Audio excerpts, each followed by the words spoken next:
Hey everyone, welcome back to the Energy Blueprint podcast. I'm your host, Ari Whitten, and today I have with me my good friend, Dr. Brian Mowll, who is a diabetes expert, and that's what we're going to be focusing on in today's podcast. So a little bit about his background. He's the founder and medical director of Sweet Life Diabetes Health Centers and serves clients worldwide as the diabetes coach. He's trademarked as the diabetes coach, which is pretty awesome. I like that. He's a master licensed diabetes educator, CDE.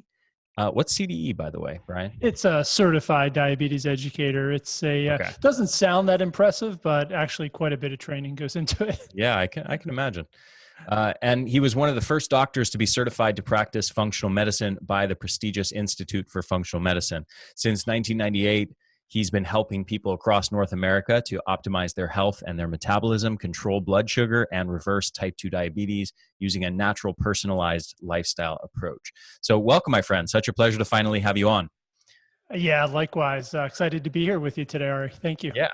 So first of all, you have is it a docu-series or what's the right word for it? But you have a film project that's about to come out on, right. It's all about diabetes, right? Yeah, so we're terming it a Masterclass series. So it's a series of 10 modules. It's called Diabetes Essentials. And it's there to help really form a firm foundation for people with diabetes, prediabetes, metabolic syndrome, anywhere along that insulin resistance spectrum, which we can talk about later, but who really need to understand what diabetes and insulin resistance is all about. And just to give you a 5-second background on that, I realized that most of the guests I have on, I've been doing diabetes summits for 6 years. We kind of tend to talk at a pretty high level. So I said, you know what, let's break all this down because I want to make sure we're not missing anything. And let's take people through a program, step 1 through step 10, where I make sure they know everything they need to know about how to control and regulate blood sugar, reverse and address insulin resistance, hyperinsulinemia, hyperglycemia, and everything related to that. So that's what this masterclass is all about. And I had a lot of great guest experts, about 60 live interviews, including yours, which is one of my absolute favorites. Oh, thank you. You're not just saying that because you're on my podcast right now, are you? No, it was probably the longest one I did, and really? Time flew, and it was just it was an awesome interview. I actually listened to it about 4 times because it's really good. Cool. Thank you. Yeah. That's kind words coming from you. I appreciate that very much. Okay, so we're going to have a link to that, by the way, for everybody listening on this page below this video or somewhere on this page where there's the podcast page is like piece of text, bullet points, and then the audio clip and the video clip. It should be somewhere at the top of the page next to the initial piece of text introducing the whole topic here.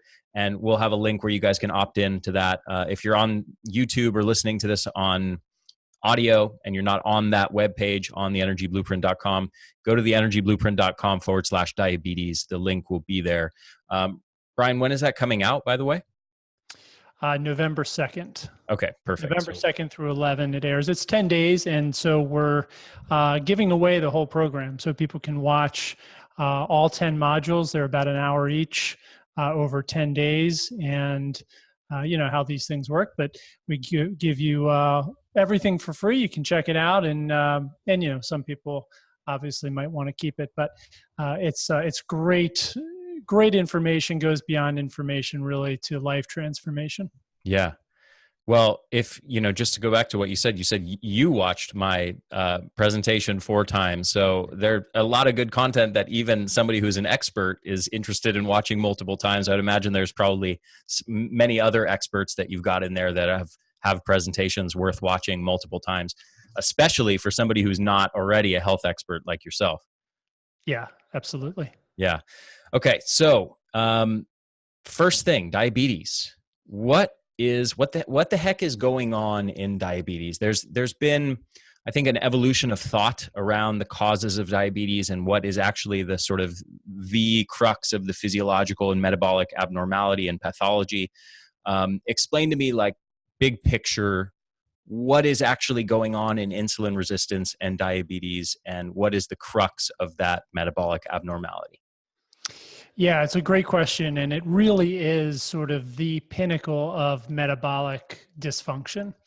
Uh, you know, all all roads along this metabolic dysfunction pathway lead to type 2 diabetes, and I classify this as sort of the type 2 diabetes spectrum. And on one side, on one end, you've got um, things like insulin resistance and metabolic syndrome, which is slightly elevated blood sugar, high blood pressure, overweight, but not necessarily obese, dyslipidemia, so high cholesterol, high triglyceride levels.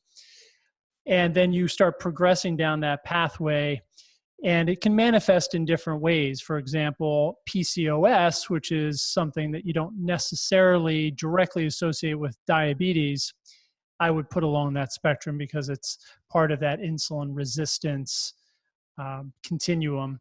There's prediabetes, which is just sort of early diabetes, type 2 diabetes. And then there's other conditions along that spectrum that I would put like Alzheimer's disease and other forms of dementia, which have been tied to insulin resistance. So it's a huge, huge thing. And some estimates say 7 to 8 out of 10 Americans have some sort of insulin resistance, hyperinsulinemia. May not have prediabetes yet or type 2 diabetes, but are on their way. And which is an interesting statistics when you consider that about that exact same percentage of the population is the percentage of people that are overweight or obese. Exactly.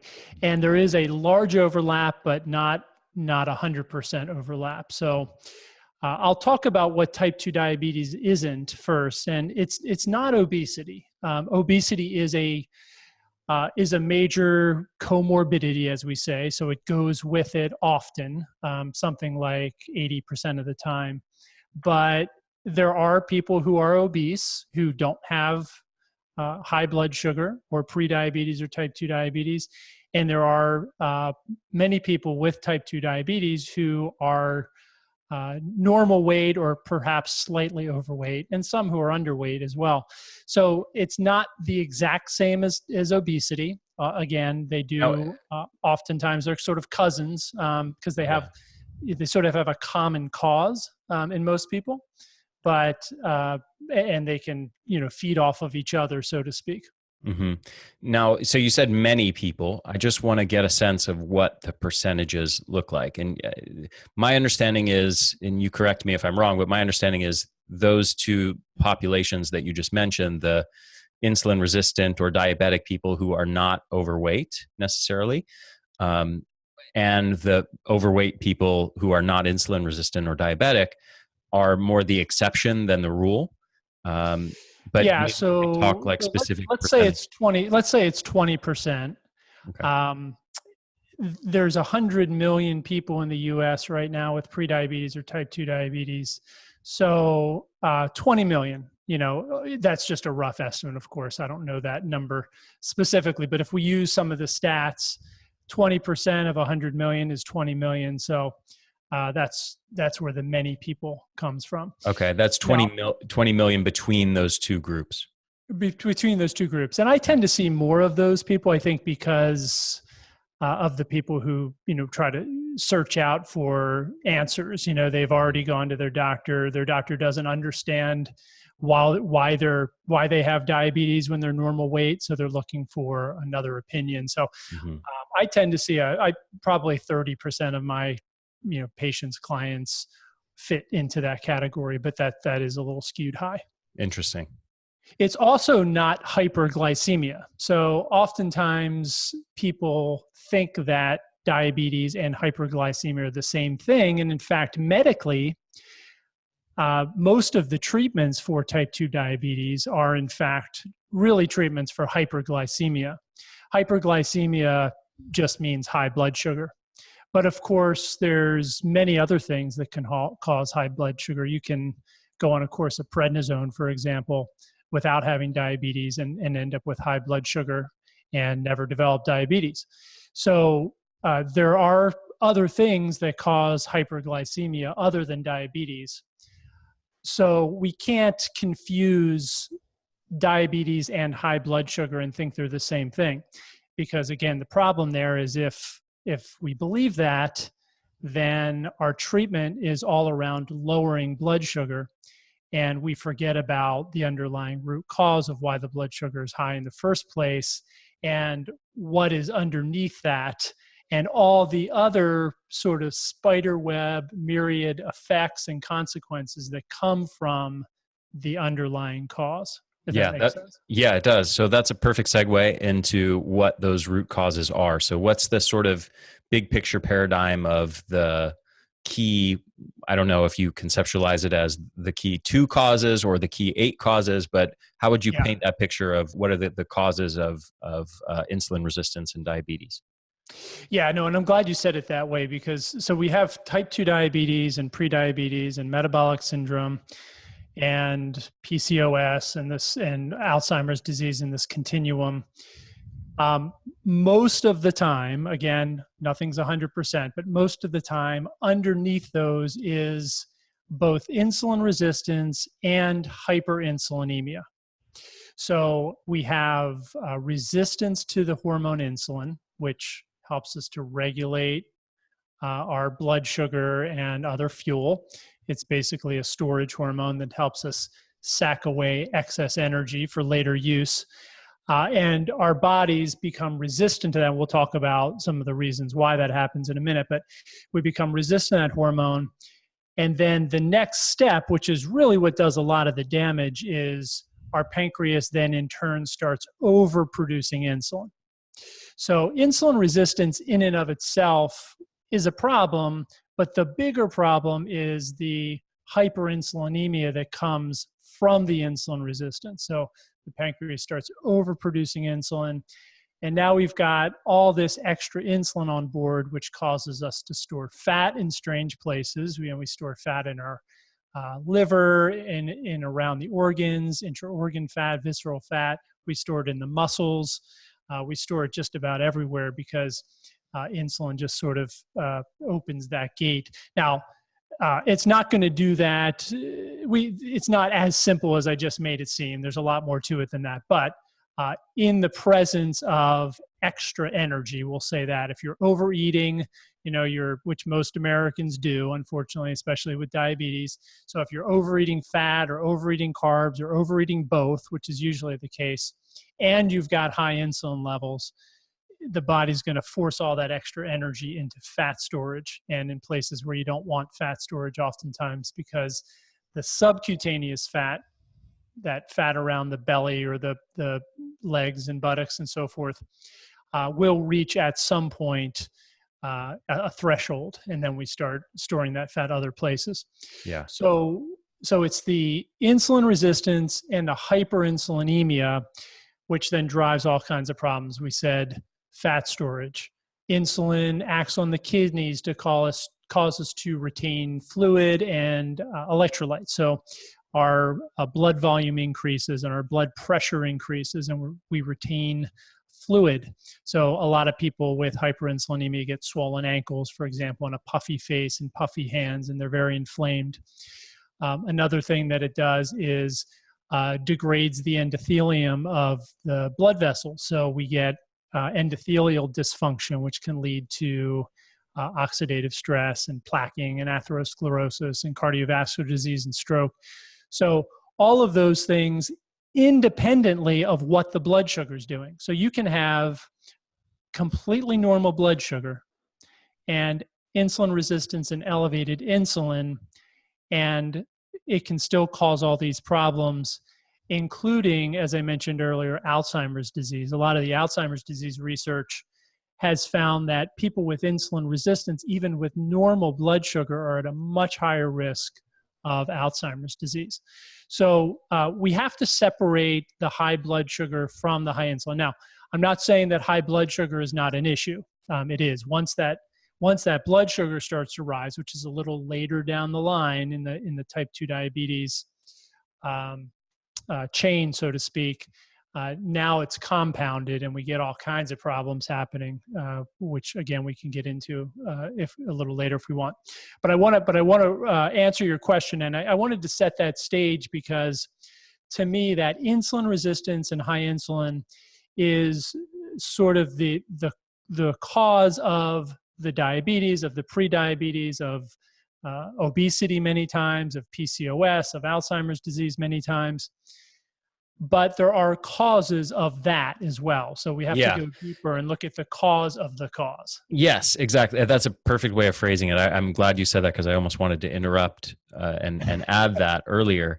But I just want to point out for a lot of people listening that a lot of the way people conceptualize causes depends on one's paradigm that they bring to the table. So if I would say the conventional medical paradigm is sort of like they stop basically where you just left off. So they've painted the picture of hyperglycemia, hyperinsulinemia, some of these other biochemical metabolic abnormalities that you've spoken about here. And then they're conceptualizing those things as quote unquote the cause of diabetes. And therefore those are the things that we need to fix. And of course, since our philosophy and our paradigm revolves around sort of interruption of aberrant biochemical processes with pharmaceuticals, we need to develop a pharmaceutical or two to interrupt those quote unquote causes.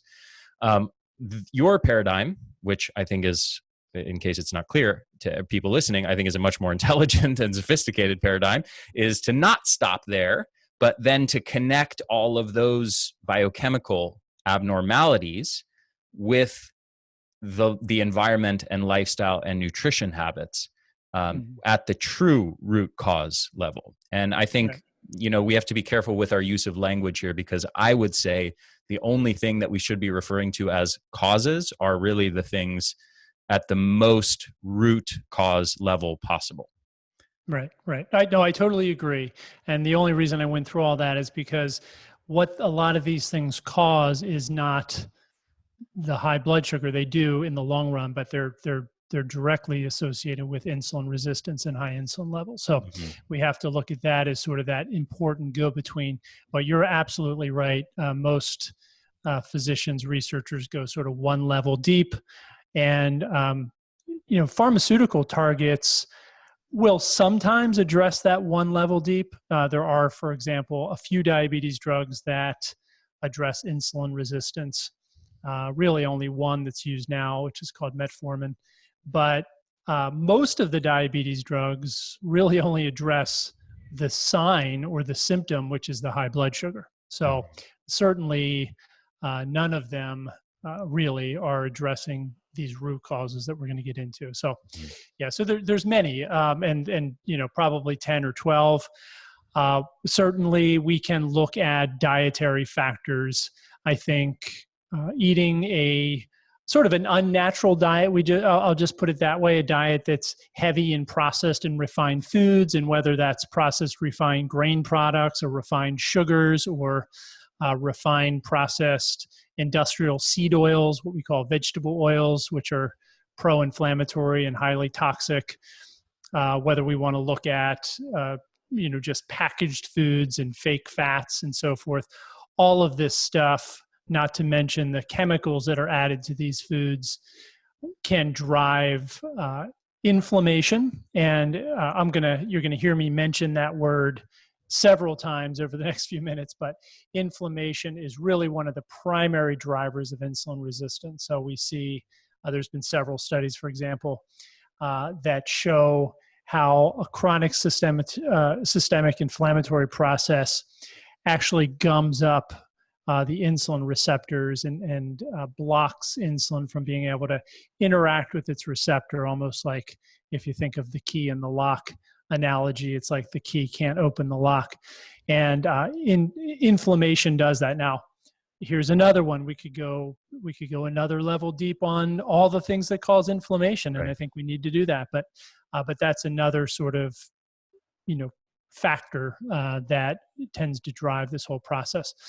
These foods, though, these fake foods, unnatural foods, so to speak, are one of the primary drivers of that inflammatory process.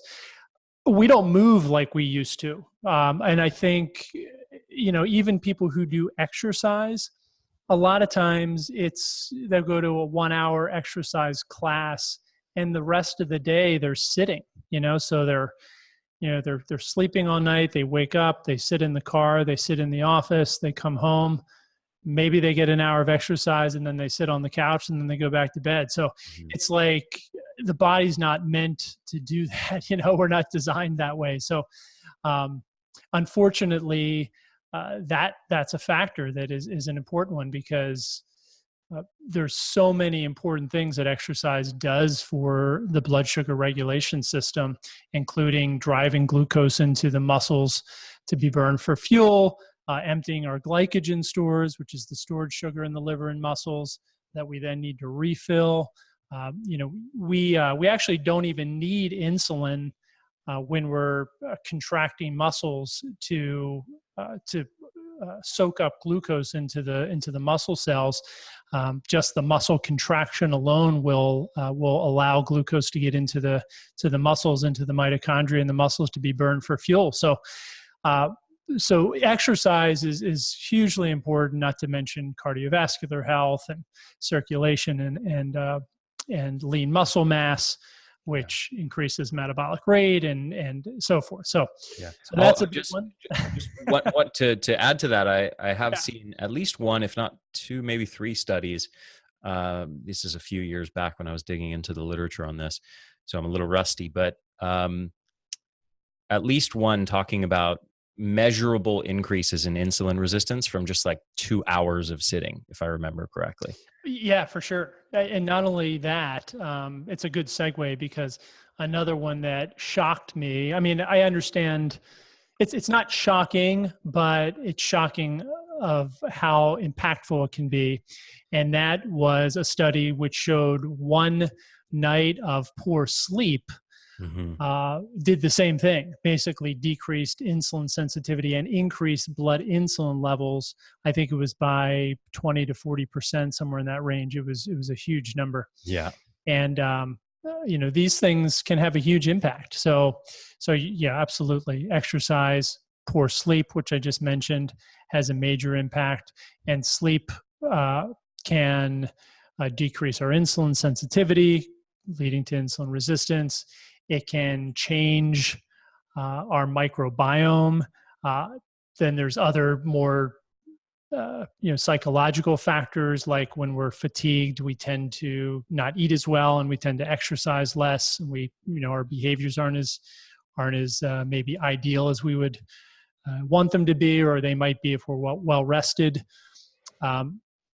There's gut dysbiosis, which is a huge issue.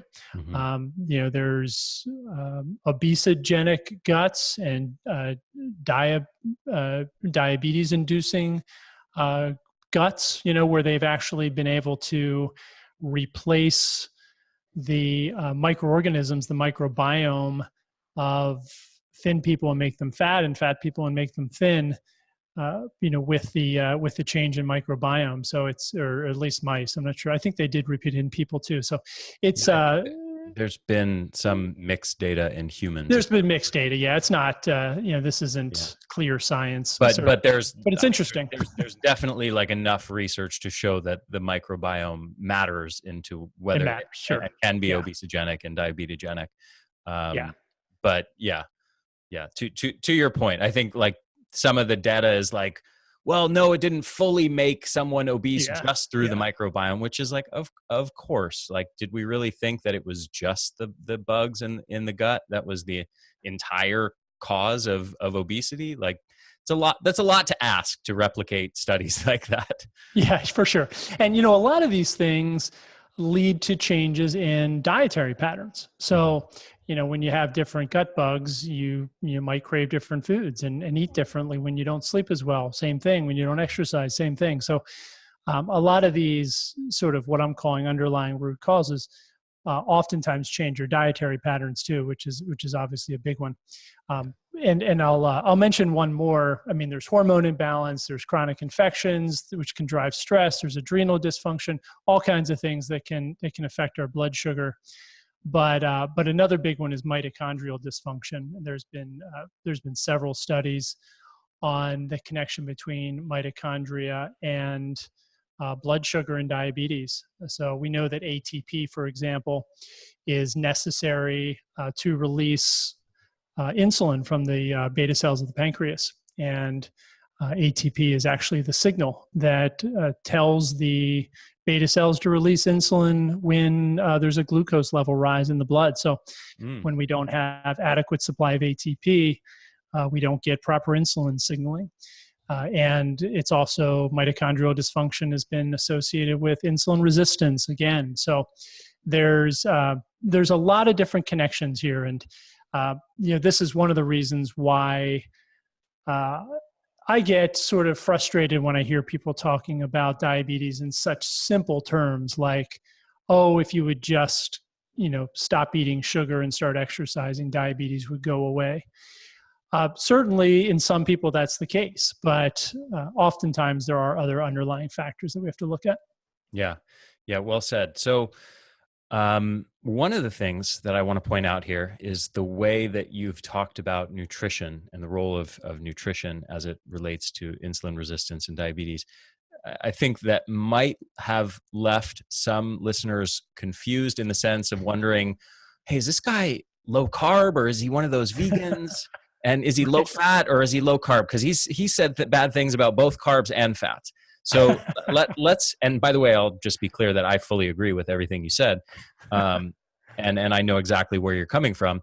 But let's dig into that because there's a lot of, there's this landscape, this highly polarized landscape when it comes to nutrition with a lot of diet gurus who are sending a lot of totally opposite messages to people about what are the good foods and what are the bad foods. We have everything from the keto, and carnivore diet to zero carb, all meat diets, to, basically saying like low carb, high fat is the only answer. It's the best diet. Our ancestors ate this way. And this is the optimal state for human health. And we should be running on ketones all the time. And keto diets are a panacea to, a lot of vegan diet gurus. For example, Michael Greger has been publishing a series of videos on the dangers of keto diets and basically stating that the only way to cure diabetes is if you are carb tolerant, if you're on a diet containing carbs and you're not insulin resistant and not hyperglycemic and your body can process that. That's the true sort of curing diabetes. And he's sort of demonizing the keto low carb stuff. So, and those are the ends of the spectrum. There's a whole big landscape in between that people like you and I inhabit. So talk to me about why you've, to some extent, implicated both fats and refined carbs and sugars in this causal role in insulin resistance and diabetes. Yeah, I mean, what a great question. And that is a very, very common question that I get, or at least a common frustration that I hear. And, the answer is, of course, somewhere in the middle, but we have to be careful of how we walk that line down the middle. And I'll explain what I mean by that. So, I mean, you could make a case that the standard American diet falls right in between those two. You've got, you've got low carb on one side, low fat on the other, and right in the middle is what everybody usually eats, which is high carb and high fat. So, certainly I'm not going to make a case that that's the right answer, but we have to sort of look at each of these and tease out, using the best logic we can, the truth. And, the truth, of course, is I guess it's not relative, but in dietary, in nutritional science, it's not always easy to find the truth. So I think that basically the bottom line, we'll get into the depths here in just a minute, but the bottom line is I believe that real food is the answer. So I think that it's hard to go wrong if we're eating real food. Now, there are certain cases like someone who is type 2 diabetic, highly insulin resistant. There is a case to be made for a therapeutic diet to help them heal or basically get to a better place, and then shift to more of a sort of a well-rounded sort of real food diet. But I think we can't go wrong with real food for the most part. So when we evaluate some of these, as you said, extremes, I think we have to ask, does this really make sense? For example, does it make sense that the ideal diet would eliminate an entire macronutrient, like carbohydrates, for example, when carbohydrates are ever present in our environment? I mean, they're everywhere. So it's hard for me to believe that in reality, we're not supposed to eat carbs. Now, again, from a physiological perspective, you could say that the body doesn't require carbohydrates like it requires the 2 essential fatty acids and the 9 essential amino acids. But the body works a whole lot better on some carbohydrates. So real quick digression on that point. I see a lot of, and I agree with everything you just said, but there's a lot of, I would say, low carb keto gurus that I've seen misrepresent some of those facts. They like to claim like, carbs are non quote unquote essential. Because in nutrition science, there's this term for like, we refer to certain nutrients as essential or non-essential. And these are meant to determine which nutrients we need to acquire from outside sources versus which nutrients our body synthesizes or are just not needed for any particular function. In the case of carbs and many different kinds of fats, our body synthesizes them, so therefore they're non-essential. But you see a lot of people misrepresenting this and saying, carbs are non-essential, we don't need them, therefore they're totally useless and not good for us and don't do anything. And fats are essential. And the truth is, only a couple specific types of fats are quote unquote essential fats. And the vast majority of the types of fats that someone would actually be eating, for example, like saturated fats, monounsaturated fats, and many even fats like the different kinds of monounsaturated fats that are genuinely associated with good health, are also non-essential. So for sure. I just want to point out that there are people out there who kind of misrepresent those things and play little semantic games to mislead people. No, I totally agree, and I would throw the same case in the other direction. There are vegan advocates who make the case that meat is non-essential, and you could make that case, but again, just like eating some carbs is a whole lot easier on the body than trying to make all your carbs out of amino acids and fatty acids and stored glycogen and so forth. I'm not going to touch that one because the vegans are going to come after me, and I've learned my lesson enough times on that one. Yeah. I'll let you take the heat for that one, but I've learned to stay away from that subject. And I'm not saying that animal products are necessary, but what I'm saying is that there are things there's easier way to get certain nutrients from animal products than from plant products in many cases. So anyway, the point is that I think, again, eliminating these huge groups of foods, it's not that you can't do it, it's just that you're making life a lot harder on yourself, and I think that it becomes more difficult to optimize your diet when you're doing that. So now you could argue how much meat we should be eating, or how much protein we should be eating, or the amount of carbs and so forth. And I think there's a lot of individuality there, and we have to go back to the health of the person too. There's a concept that I want to talk about today, which is called metabolic flexibility, which is something that I think is really important. And I think when we go to the extremes, we lose that. So, for example, you mentioned Dr. Greger and the series of videos that he's put out on ketogenic diet. And this is not just Dr. Greger, Michael Greger. We see this sort of in the popular current vegan movement. And again, a vegan diet, or certainly a plant-based diet, can be very, very healthy. But there's some faulty assumptions with sort of demonizing fats or animal products in some of these videos. And so just to give you an example, the latest one I watched that Michael Greger put out, he starts with this premise that diabetes is essentially glucose intolerance, that they're the same thing. And that, and then he also says that glucose intolerance causes diabetes. But that's not exactly true. So glucose intolerance is part of diabetes, but they're not the same thing, just like diabetes and hyperglycemia are not the same thing. They're associated. So what happens is people who are diabetic typically have a problem handling carbohydrates. In other words, they eat carbs and their blood sugar goes up. So we call that carbohydrate intolerance. And there's different ways to help the body become more carbohydrate tolerant.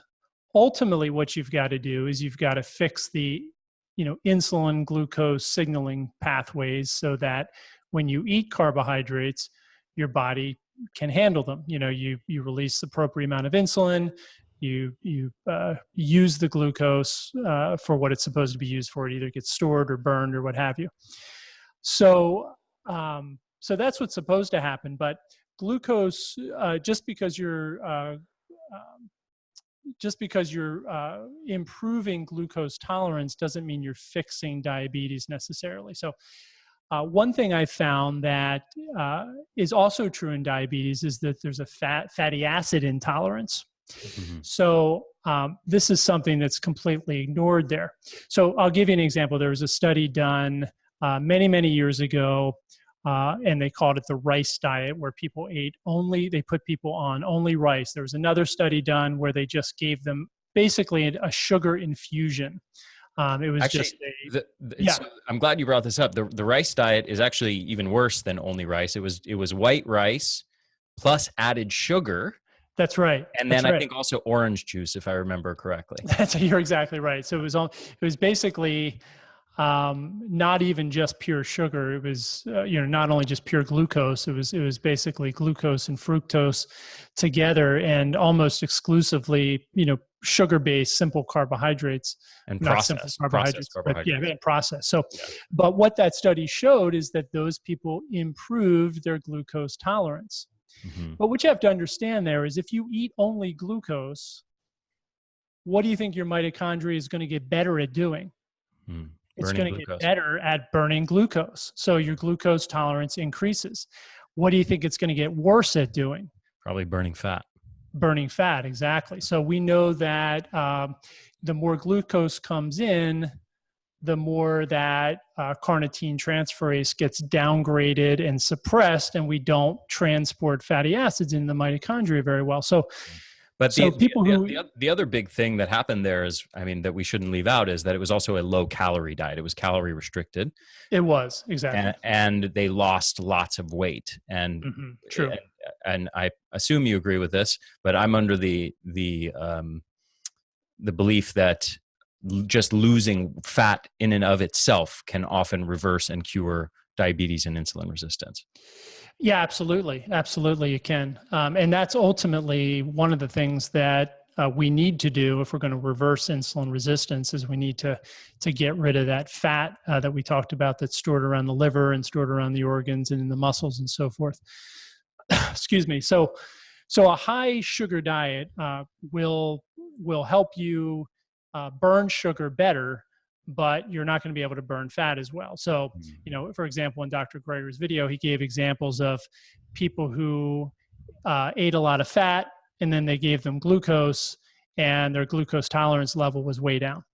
That's not really a surprise. If somebody if you just tuned your mitochondria to burn fat really well and you take in a lot of glucose, you're not going to be able to handle the glucose that well. And that's why, we see people who eat high fat diets, and I'm not advocating that, but what happens oftentimes is they'll upregulate their fat burning and downregulate their glucose burning in the mitochondria, because it's kind of like a seesaw a little bit.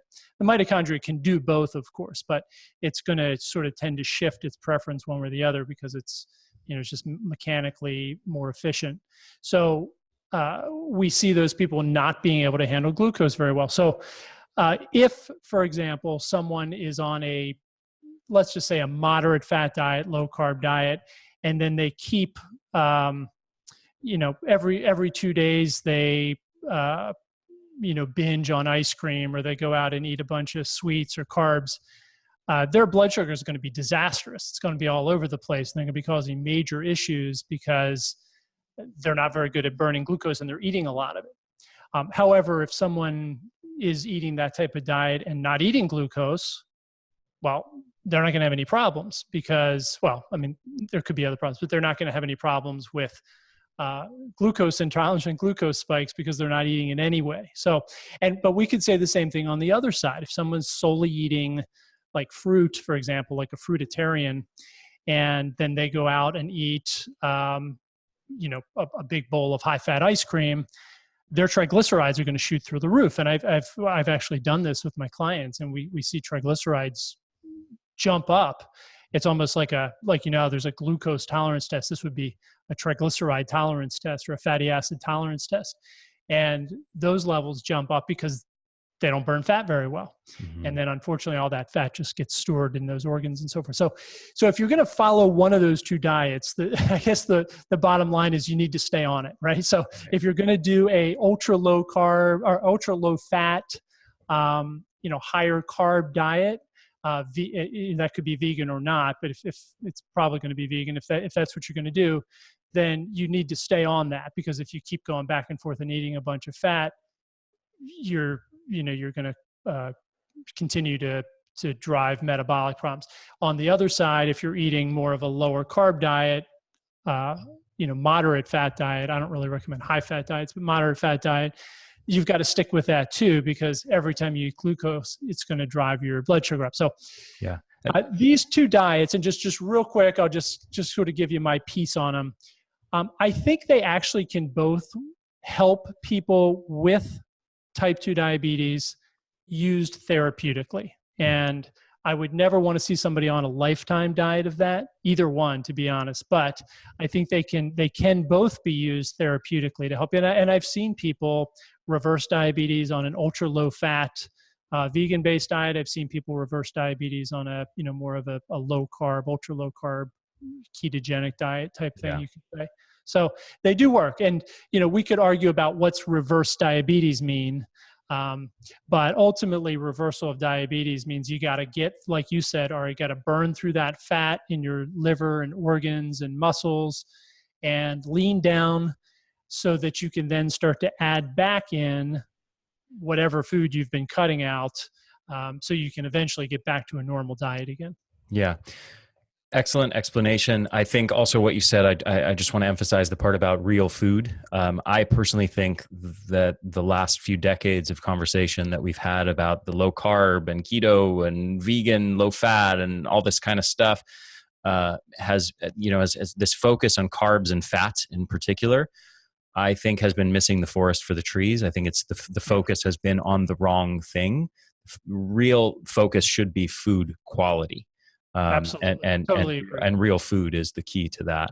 And choosing specifically nutritious real foods, specific real foods that we know are associated with good health and disease prevention and lower risk of obesity and diabetes. I personally think that's a much more intelligent approach, is like to design the plan not around macro percentages of carbs and fats, but around the specific foods that we know are associated with good health and kind of balancing them in the right way. And just to reiterate a point you made earlier, if we're going to burn that stored fat, we've got to get into an energy deficiency. We can't overeat, because no matter how good the quality of the food is, if you're overeating, you're going to have an energy surplus, and you're never going to be able to really tap into that stored fat that you got to burn through in the liver and organs. So Yeah. I definitely, that's sort of my approach. I'm kind of dietary agnostic that way. So it's, if somebody comes in and says, hey, I'm a vegan, I'm like, great, let's do it, on a vegan diet. If somebody says, I want to eat, more of a ultra low carb diet, I'll say, okay, well, we can probably make that work too. Let's just figure out how to do that using real foods and whole foods, and eventually get you back to, a more balanced eating approach. But keep you in that energy deficiency so that you're burning your stored body fat instead of just staying in sort of homeostasis. Yeah. I want to come back to something we talked a bit about earlier that I think needs a little bit more elaboration, which is the role of calorie overconsumption. And so we've talked about this percentage of the population of diabetics that can be relatively lean and still have insulin resistance or diabetes. Now, I've heard people say that basically in those cases, the most likely thing that's going on is that they're still somewhat overweight, but then there's this invocation of something called the personal fat threshold, which is basically that each individual has sort of somewhat of a tolerance of amount of body fat that they can accumulate before they start to become insulin resistant. And some people basically have a very low threshold, and so they may be not necessarily noticeably that overweight and yet still have insulin resistance. And then other people might be considerably overweight and not have exceeded their personal fat threshold. So I'm curious about that. And then the other layer I want to add to this is my general understanding of like the main cause of diabetes is this chronic calorie overconsumption and exceeding this personal fat threshold such that the fat cells basically become leaky. They grow and grow and grow so much that they can't effectively capture more nutrients, soak up more nutrients from the blood anymore. And that insulin resistance is actually a protective, adaptive mechanism, trying to protect the cells from this chronic energy excess that's in the bloodstream. So I'm just curious, having painted that picture, I'm curious what your thoughts are on all that, if you agree or disagree. I do totally agree with that. And that's one of the reasons I tried to make the point earlier that it's not just insulin resistance, it's this hyperinsulinemia, this compensatory hyperinsulinemia that really is driving a lot of the problems. Insulin resistance in and of itself, like you said, is largely protective. And there are situations, for example, where we can become insulin resistant that's not pathological. So, we do that to downregulate fat storage or conserve energy or other things. There's different reasons why we might become physiologically insulin resistant, and it's not necessarily pathological state. And you're right, most cases it's there as a protective mechanism. And in fact, our subcutaneous fat in a way is there as a protective depot, for extra energy. And there are certain phenotypes, certain body, makeups where people don't store fat all that well. So the fat cells themselves can only grow so much. And some people just don't make new fat cells. So, and their fat cells don't grow as much as others. So, the fat cells themselves will swell, but maybe they'll only swell, 50% or 30% of what somebody else's might. And other people will continually lay down new fat cells. So as they do that, when the body's stimulated to do that, they become fatter and fatter and fatter. That's why there are people who are 600 and 700 pounds who are not insulin resistant because. Really? Wow.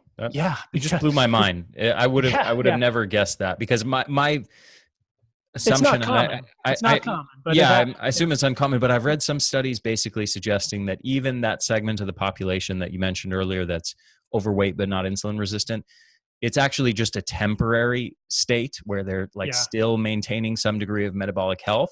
And that if you track them for another 5 or 10 years, they actually will then be insulin resistant or diabetic. Well, you have to assume, or I would think it would be safe to assume that at some point they are going to reach their fat threshold, whatever that may be. And Apparently, essentially, for some, it's 750 pounds. Jeez, I would have never guessed that. yeah, I mean, it's amazing that humans can even get that large. Obviously, there's some serious genetic differences because I would venture to guess that it would be impossible for you or I to ever get that large, no matter how much we ate, because it's just not in our genes to do so. Hmm. Maybe I'm wrong, but anyway, the more practical point is that we each have a personal fat threshold. There's countries where diabetes is skyrocketing, and in fact, growing faster than it is here in the U.S. China being one of them, and India being another. And Asians typically, genetically, they have a lower personal fat threshold, so they don't get the sort of obese phenotype that we get here from people from European descent or African descent here in the U.S. So they show it much differently. Mm-hmm. However, if you do MRI studies and look at their organs, you'll see a huge accumulation of fat in those who have diabetes around the liver, around the pancreas, in the muscles. It's like cutting into a steak that is sort of really marbled with fat. That's what their muscles look like, because they've sort of maxed out their subcutaneous fat storage. So again, that's the fat that's right under the skin, on the belly or the butt or the thighs or the arms. They've maxed that out long ago, and now they're storing fat other places. And that's the fat that gets really dangerous, because it ends up getting sort of a direct path to the liver. The liver becomes really fatty, and then that leads to a whole host of problems. Mm-hmm. Interesting. Okay, so I feel like we've covered the root cause level of insulin resistance and diabetes pretty well. I'm sure that you could talk for 5 more hours on the nuances of a lot of these things. Let's do maybe like a little segment now, just to wrap up on some of your top strategies. Understanding that you're diet agnostic and you're not going to give like, here's the meal plan for everybody with diabetes to go on right now. But some of the principles, both nutrition and other lifestyle principles that you think are the most effective strategies for preventing and or treating diabetes. And you can treat those as the same or different. I don't know to what extent you feel they should be separated out into 2 distinct things, but do that. Also, I would like you to, this is a weird request, I've never requested this, but I would like you to scare people a little bit about diabetes, because I feel like we should have covered that at the beginning, about how prevalent this is and what are the consequences and comorbidities of this. Yeah, and I'll start with that. And to me, the scariest thing about diabetes, and the reason I think this is the scariest thing, is because most people listening to this don't have out of control diabetes. Most people listening to this don't have blood sugars in the 300 and 400 range, and most of them aren't out of control with their diet and lifestyle, smoking cigarettes and slugging down big gulps, and hitting the buffet and eating 300 calories of processed food every day at lunch. So though I'm not going to really talk about that stuff, because I don't think that's the audience here. It's not my audience either. The really scary thing to me about this diabetes spectrum, as I described it earlier, is it is largely hidden. It's largely under the surface. It's quiet. And that's, again, because most of the problems are related to not only high blood sugar, but the high insulin levels. So there was a pathologist by the name of Joseph Kraft who did 40 years worth of studies. And he found that most of the people he looked at, I can't remember the exact number, but something like 60+% had high insulin levels, and only a small percentage of those actually had diabetes. And again, we've talked about those numbers earlier. I said somewhere between 8 out of 10 Americans have insulin resistance and high insulin levels. The CDC said that almost 50% of Americans have either prediabetes or type 2 diabetes already. So this is a huge deal. There's about 1.5 billion people worldwide with prediabetes or type 2 diabetes. So this is a monstrous issue. But again, the scary thing to me, and I think what should be scary to, most of my audience and your audience, is that doctors aren't running tests that check for these things.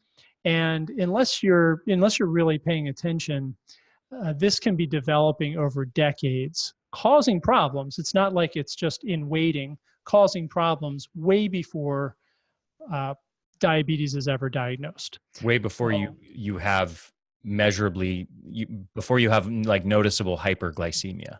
Exactly. So one thing that's common knowledge, we see this in conventional diabetes care, is that oftentimes the presenting complaint for someone on the visit where they get diagnosed with diabetes is a diabetes complication.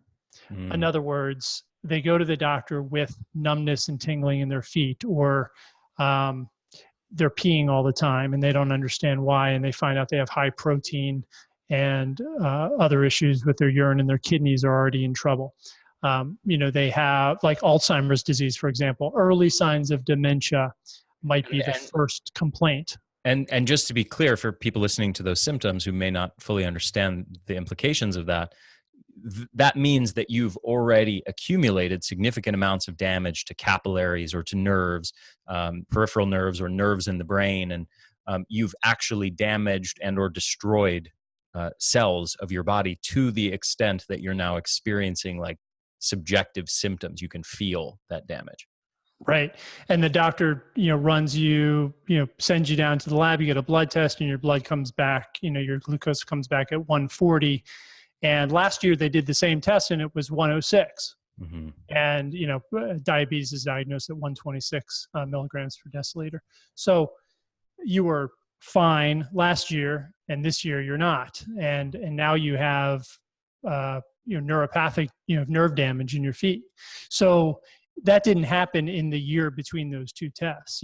That's been happening for decades. And so to me, that's the scary thing. If you're not really evaluating your metabolic health, these things can develop quietly over many, many years. Yeah. And then once you do start to see these sort of more noticeable symptoms, or you get that blood test that shows, yes, you have diabetes, you're probably many years, if not decades into it, and it's much harder to reverse, and you've done a lot of damage. So we want to be super proactive. Yeah. The only thing that makes sense is to not wait till you get it, but to be thinking about it now and taking action to prevent it. Yeah. Yeah. And make the connection, if you, for example, feel like your belly's sticking out a little bit further than it used to, or you feel like you really get sort of, tired in the afternoon and there's no real reason for you to be tired, and you just feel really groggy and lethargic, and of course there's a lot of reasons for that, but these are some of the symptoms of insulin resistance. Or perhaps, you're just constantly craving sugar and you don't know why. Or you have brain fog, or you're a menstruating female with PCOS symptoms, or early cognitive decline. So certainly look for these sort of, I guess some of those aren't early warning signs, but look for those signs, because that should really alert you to pay more attention to this. But as you said, it's always better to act as if and do the right thing now, or do the best you can now. Yeah. So what are those right things? What Sure. What are your top 3 or 5 strategies for people to prevent diabetes? Yeah, so I think clean diet is super important. And to me, clean diet is, if you're going to eat animal products, eat good quality animal products. Don't overdo it. If you're, if you have a lot of lean body mass, hit the gym a couple hours a day, you probably need a bit more protein. But most of us, probably, need a little less than what the average American eats. So we don't need to overdo animal products. And if we are going to eat them, make sure you get clean, whether it's, organic grass-fed beef, or, pastured, free roaming poultry, or, wild caught fish, organic eggs, that type of thing. Do quality proteins, because, quality is more important than quantity. You can get away with less meat, but do better quality. And load up on the veggies. To me, green fibrous vegetables are the most important thing. They should be the majority of our plate, at least 75% by volume, I think, of the plate. Broccoli, cauliflower, salads, Brussels sprouts, bell peppers, all those yummy fibrous vegetables. You can do some starchy veggies, but just that's one of those things that we sort of look at. Okay, how active are you? What time of the year is it? What's your metabolic health look like? And so there's a few categories of foods to me, like fruit, starchy vegetables, and beans and legumes I would put in there and say, well, it depends on the person. Not that you can't eat them, but how much of those we eat, I think it depends on the person's metabolic health and some other factors. But they're real food, so we want to eat those. And then, I'm not against fats. I just think we need to get good fats. To me, added, processed, refined, oils, sugars, whatever it is, we should try to minimize those. So, like, if you're going to eat fat, for example, try to eat the food that has the fat in it. So, eggs, for example, or avocado, or if you want coconut oil, eat some coconut as a snack or part of a meal or in a smoothie. So there's lots of ways to get these foods. I understand. If I can add something, just a personal story that just happened to me. A really good friend of mine, very close friend, mentor of mine, sent me his recent blood test results and asked me to look them over. And to make a long story short, there were certain abnormalities that I started questioning him about his diet, and I discovered that he's using lots of added fats. So he's using, for example, lots of coconut oil and coconut butter in his smoothies, on top of very carb-rich smoothies, and then he's also using supplemental oils of various kinds, mixes of omega-3s and 6s and 9s and things like that, and kind of using these different oil supplements very liberally. And I encouraged him to get rid of those oils because he's already eating tons of nuts and seeds and avocados and things like that. He happens to be vegan. And so he's eating tons of nuts and seeds and avocados and foods with good natural fats. And I'm like, you're covered. You don't need lots of additional fats. And he said to me, well, where am I going to get my good fats from then if I get rid of these oils?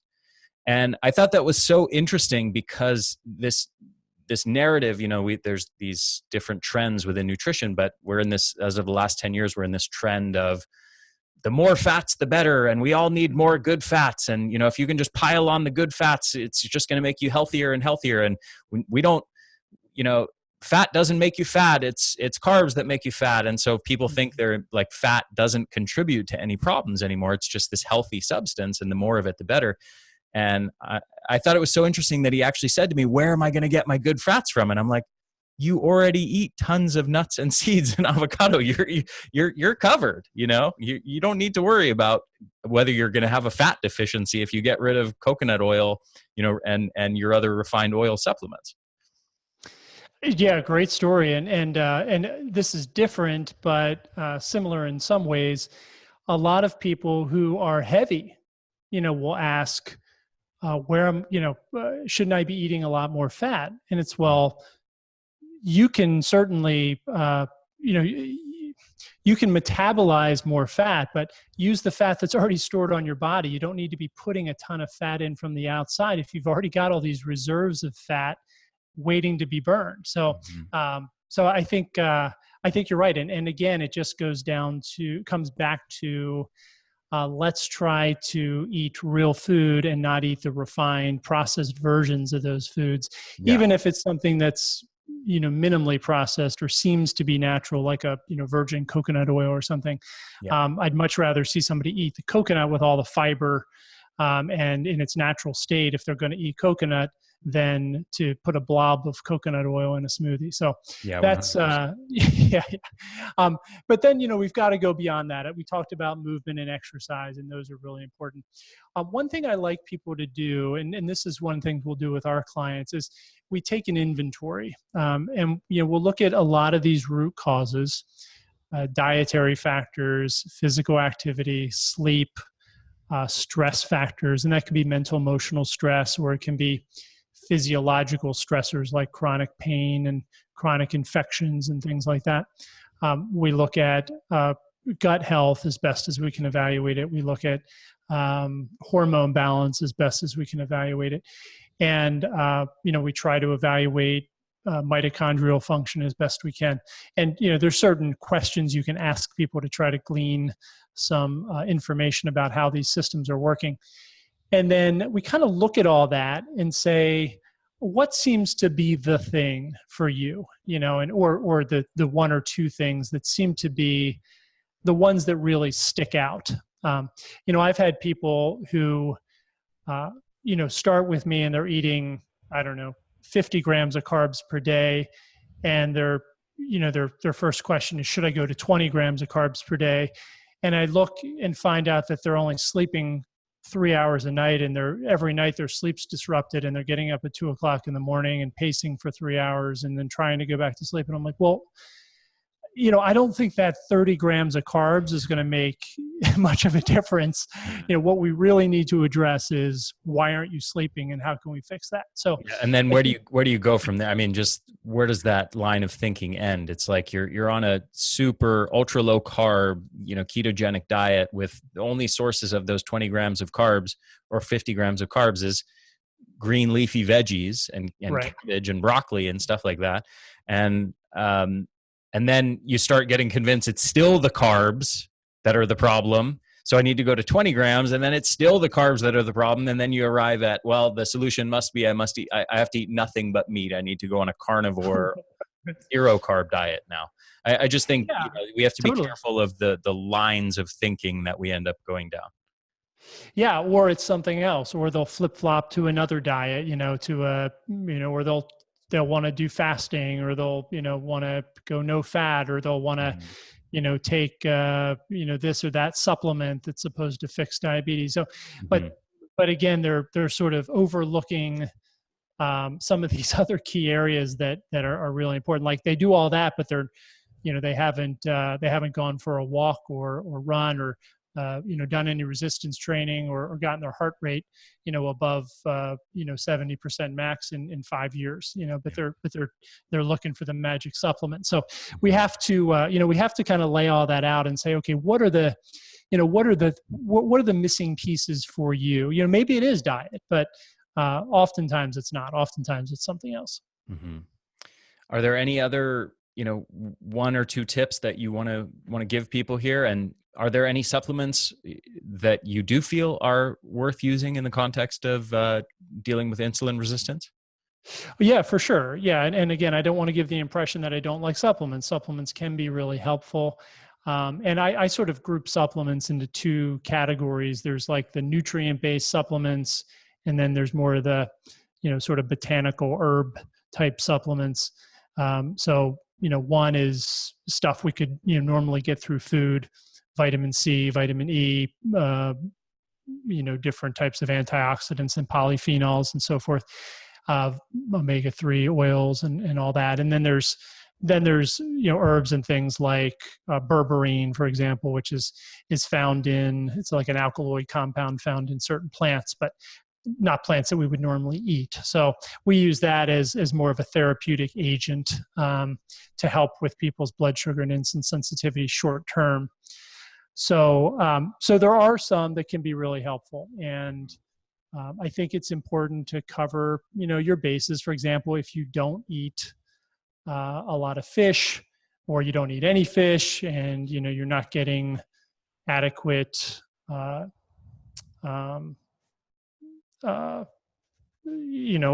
sources of omega-3 fats from things like walnuts and flax and chia and so forth, then you might want to consider supplementing. You can do if you're a vegan, you can do a vegan source of omega-3 fatty acids. If you're not, then certainly a good quality fish oil can be important. And that's been shown to make a big difference on, like, it can help with the mitochondrial membranes, for example. It can help with cell membranes to help the hormone and nutrient fuel metabolism. So those are good. I love alpha lipoic acid. It's I think something that's really important. It's has a lot of different functions in the body, and it's been one of those things that has been shown to improve blood sugar, improve insulin sensitivity, improve lipid health, improve mitochondrial function, and it's something that is found in foods, but not usually in the doses that are therapeutic. So I love alpha lipoic acid. That's sort of one that anybody along that insulin resistance spectrum, I think, should look into taking. Mm-hmm. And then there's a few like in the therapeutic description that I gave.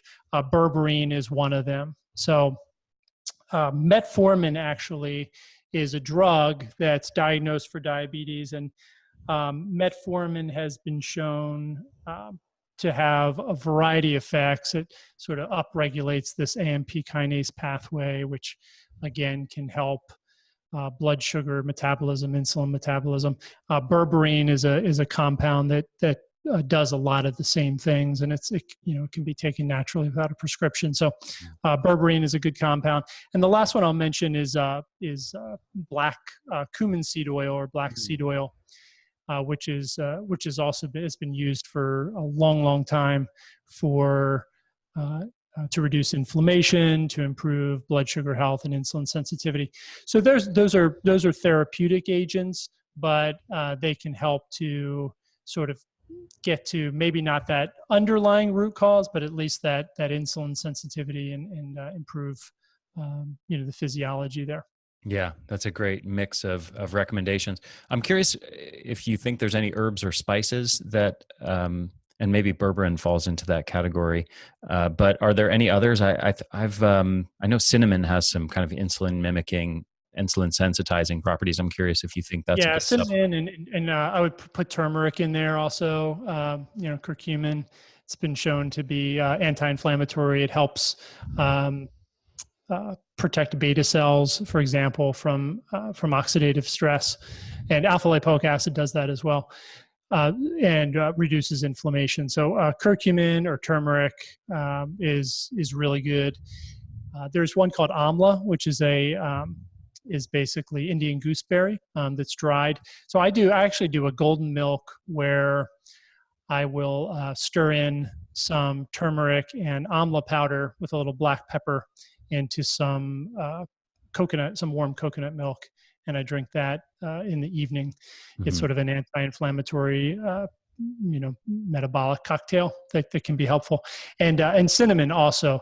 The challenge with cinnamon is the studies on sort of minimal cinnamon use, like if you just dust your coffee or tea with cinnamon, or throw a little bit on top of a smoothie or something, it's really not going to make much of a difference. Not that it's bad, but large doses of cinnamon, where you get into like the teaspoon or two range, can have really powerful benefits on improving insulin sensitivity and glucose. Yeah, I've noticed that. I've experimented with it pretty heavily, and with real Ceylon cinnamon, and if you use really big doses, like to the point where it's going to make your food taste bad because you're using so much of it. Like I'll actually usually just put it in a little thing of water like this, like just a little bit of water in a glass, and put like a big heaping teaspoon on it with a meal, and just chug it like that, which is not the most pleasant thing. It's not as bad as a lot of the things I've done, but I actually have noticed effects from it, like very positive effects from it. So my experience with cinnamon has been very positive. But yeah, you gave a nice list of various compounds there. Is there any other one strategy that you want to give here? Or I think that probably covers most of it pretty well. Most of the I said this earlier, but I'll just say it one more time. I think there is a place for people with with type 2 diabetes, with insulin resistance and hyperinsulinemia, who need to do something more aggressive to sort of reverse the condition or make a huge impact in the condition. I think there's a place for therapeutic approaches, short-term therapeutic approaches. And you have to match that to the person because people respond differently to different things. For example, an ultra low fat plant-based diet is one of those that can be very effective for some people. Other people, it's disastrous. I've had women who have come to me after doing that, and they stopped menstruating and their hormones went crazy and they broke out in acne, and they just turned into a mess because they weren't eating any fat, to drive those steroid pathways. You could say the same thing on the other side. There are studies that show that ketogenic diet can be used therapeutically for reversing, or at least making a huge impact, putting type 2 diabetes in remission. I don't recommend that as a long-term dietary approach, but I think in a supervised setting, if that's something that you feel like you really want to jump in and try a therapeutic diet to make a huge impact on your health status, it is an option. There's fasting strategies that can be used in that same regard. And you don't have to just do a 14-day water fast. There's fasting mimicking diet. There's protein sparing modified fast. There's our friend Robin Openshaw has her flash fast that she created, which is a 3-day hypocaloric basically sort of modified fast. And these strategies can be very effective therapeutically. But then we just have to remember to, that these aren't long-term strategies. We want to come back to real food, whole food, more balanced diet, at some point once we've kind of worked through some of that. Yeah, absolutely. Dr. Mowll, this has been awesome. Thank you so much for coming on the show and sharing your wisdom. I think this is critically important information, obviously for people who already have insulin resistance and diabetes, but also given the statistics, given this is 7 or 8 out of 10 people, I think this is critically important information for everyone to know how to prevent diabetes.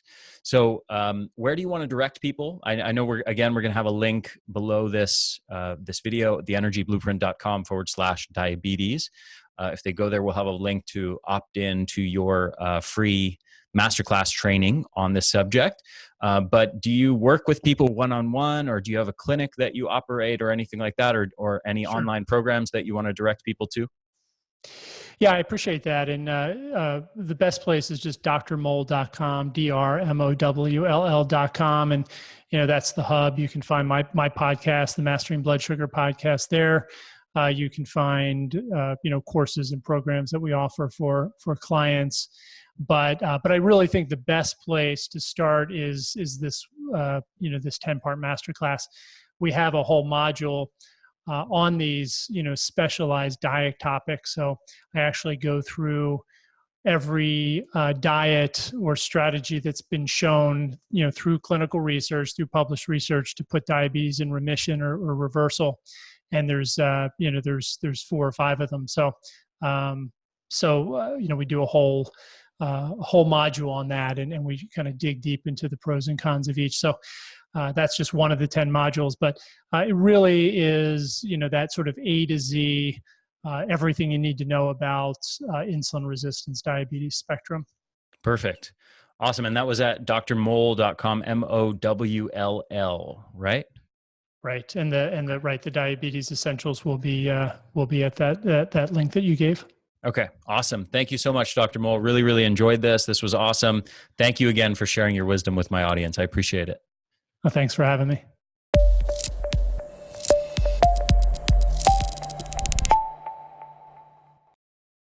Hey there, this is Ari again. One more quick thing before you go. Just make sure to subscribe to our YouTube channel, The Energy Blueprint, and also make sure to subscribe to this podcast on your favorite podcast platform, whether that's iTunes or Stitcher or anything else. I hope you guys enjoyed this interview, and I will see you again next week.